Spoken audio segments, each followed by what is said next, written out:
Hey YouTube, this is Dean making another vid. If you like my content, please consider hitting the like button. Also, please consider subscribing. That is very much appreciated. Very late to the game and probably not anything new to anyone who is doing this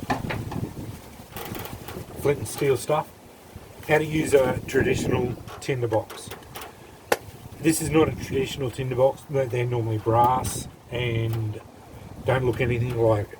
But these days, these are the tinder boxes that we get now. They're just a generic tin like this, and most times they are just filled with char material, most likely punkwood, but I filled it with my egg carton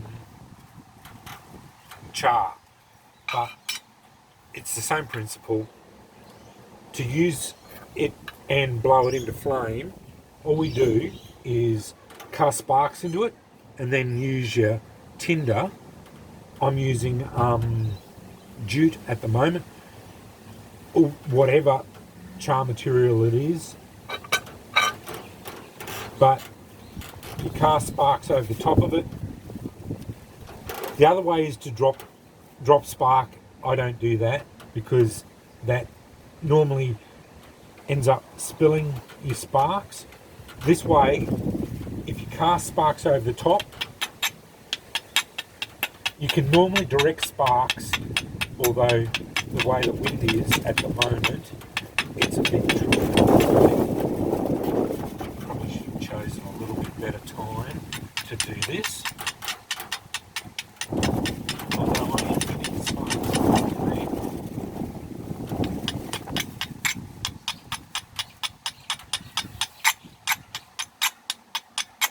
Just have to be a little bit more, just a little bit patient.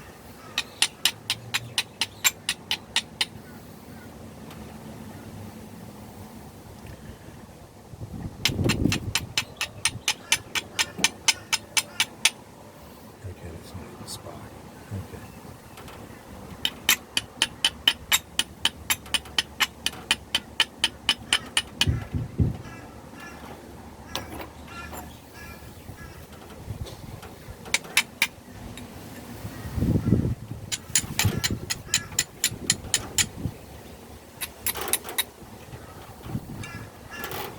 Might have to do it the other way.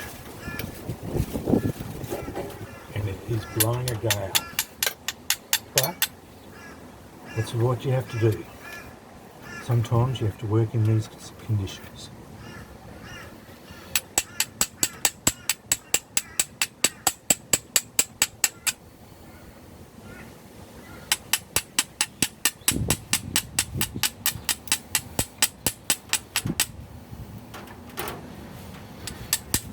There we go.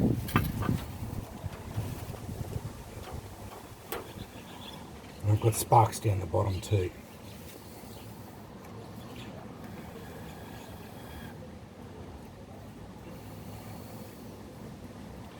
So once you get an ember going,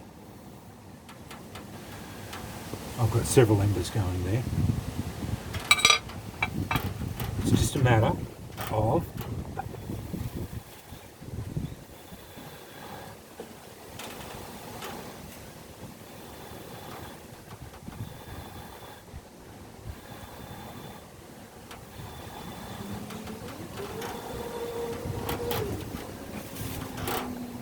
blowing it in the flame. Then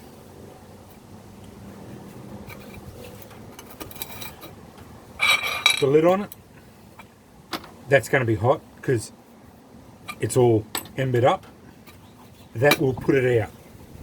That's how you use a traditional tinderbox, using drop spark method, or my modified, it was not my modified, but a traditional, a modified version of the drop spark. But I had to change it because of the windy conditions. Normally, you cast sparks over the top using that sort of motion. over the top, and you would normally drop it in, and it actually had caught down the bottom. There was a stray spark had gone down the bottom, but that's the way to do it, because dropping sparks over the top like that, using drop spark method like that, you end up hitting your tin and spilling it. But if you just go here on the side and then really close, normally doing that, you will find a few stray sparks will go into your tin and get onto your tinder, and that tin's still warm to the touch, but it will go out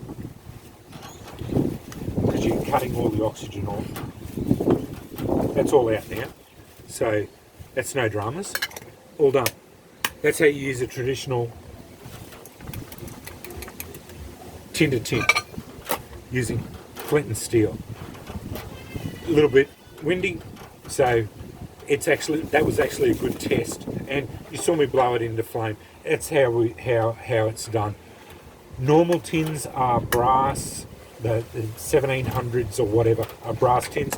I tend to use these ones because I can get them from craft shops for like $6 for 6 or 8 of them. So anyway, I swapped over to these tins now, so that's what I use now these days, and I just fill them up with punk wood, or these days the egg carton char.